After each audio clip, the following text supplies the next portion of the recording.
Vice President Dick Cheney made headlines around the world last week when he admitted to direct involvement in approving the use of CIA torture.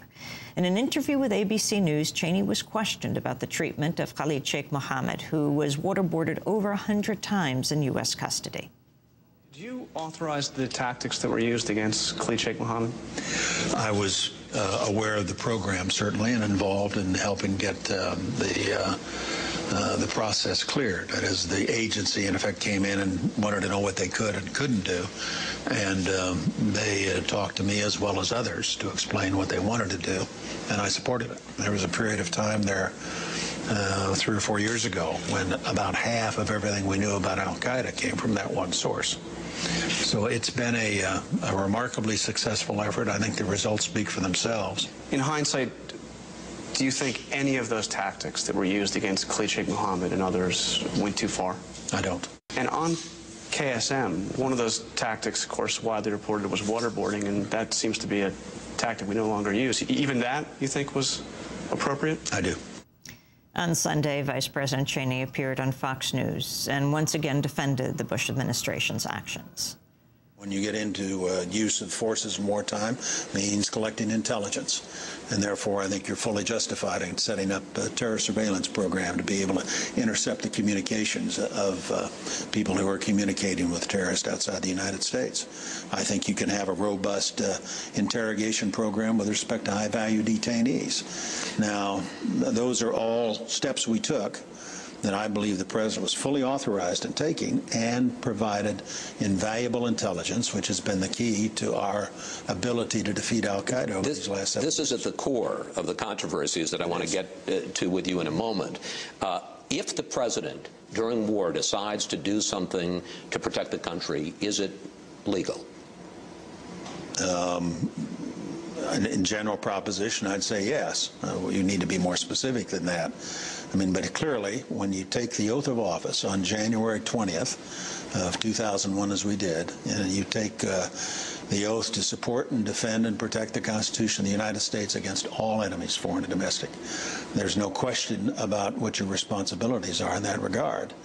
And again, I think that there are bound to be debates and arguments from time to time and wrestling back and forth about what kind of authority is appropriate in any specific circumstance. But I think that what we've done has been totally consistent with what the Constitution provides for. Cheney's comments come 1 week after a bipartisan Senate report accused former Defense Secretary Donald Rumsfeld and other top Bush administration officials of being directly responsible for the abuse and torture of Guantanamo and other U.S. prisons. The report says, quote, "The abuse of detainees in U.S. custody cannot simply be attributed to the actions of a few bad apples acting on their own. The fact is that senior officials in the United States government solicited information on how to use aggressive techniques, redefine the law to create the appearance of their legality, and authorize their use against detainees." The report was released by Democratic Senator Carl Levin and Republican John McCain of the Senate Armed Forces Committee. It was based on a nearly 2-year Senate investigation.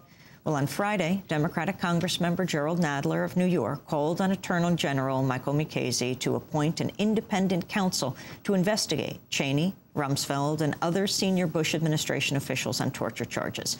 Congressmember Nadler joins us here in our Firehouse studio. He is chair of the Judiciary Subcommittee on Constitution, Civil Rights, and Civil Liberties. Welcome to Democracy Now! Good morning. Talk about the significance of this report and what you're calling for.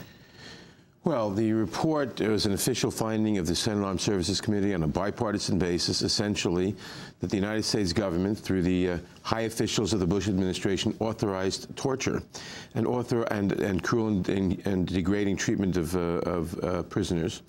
It found, in effect, that the United States government, through high officials of the Bush administration, deliberately and knowingly broke the law. Broke the Convention Against Torture, which is an international treaty to which the United States is a signatory, and which, therefore, under the Constitution is the supreme law of the land. Broke the Anti-Torture Act, which is an United States law. And the morality of this aside, you cannot have high officials deliberately breaking the law without accountability. The Vice President, on that interview we saw a few minutes ago, talked about the oath of office that the President, the Vice President, and others take. And that is to preserve, protect, and defend the Constitution of the United States. You are not preserving it, and you are not defending it. You are, in fact, perverting it if you deliberately break the law, which is the supreme law of the land pursuant to the Constitution. It is imperative, if the United States is to remain a country of laws and not men, that people who break the laws be held accountable. And that's why I called for, now the administration is not going to investigate itself. I sent a letter to the Attorney General 3 years ago when the illegal wiretapping without warrants against the FISA Act was first revealed, demanding that he appoint a special prosecutor. I repeated that to Mukasey when he became Attorney General, and they've ignored that. So I sent another letter, this time saying, here's a prima facie case in terms of the findings of the Senate committee and a few days later, the admissions by the Vice President, which is an admission of guilt in breaking the law, that there were deliberate violations of the law. It is your duty under the law to appoint a special prosecutor, which is what I've asked for. And you know Mukasey comes from here. He comes from New York. I know Mukasey, yes. And I fully expect that he will ignore that law, that letter. I fully expect that he will ignore, as the entire Bush administration has from its inception, the requirements of law.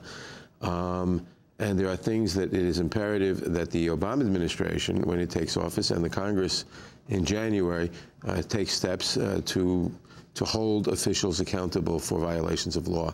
And really, not because we want vengeance, and not because we want to be vindictive about what happened, but because holding people to the law and making them go through a legal process of proving guilt or innocence is the only way that you can minimize the likelihood of recurrence of law-breaking and maintain the United States as a democratic country. Do you have any indication the Obama administration would do this? It's interesting that it's John McCain, together with Senator Levin, who puts out this very damning report on Rumsfeld. We don't know what the president is going to do. He has said in the past that people ought to be held accountable.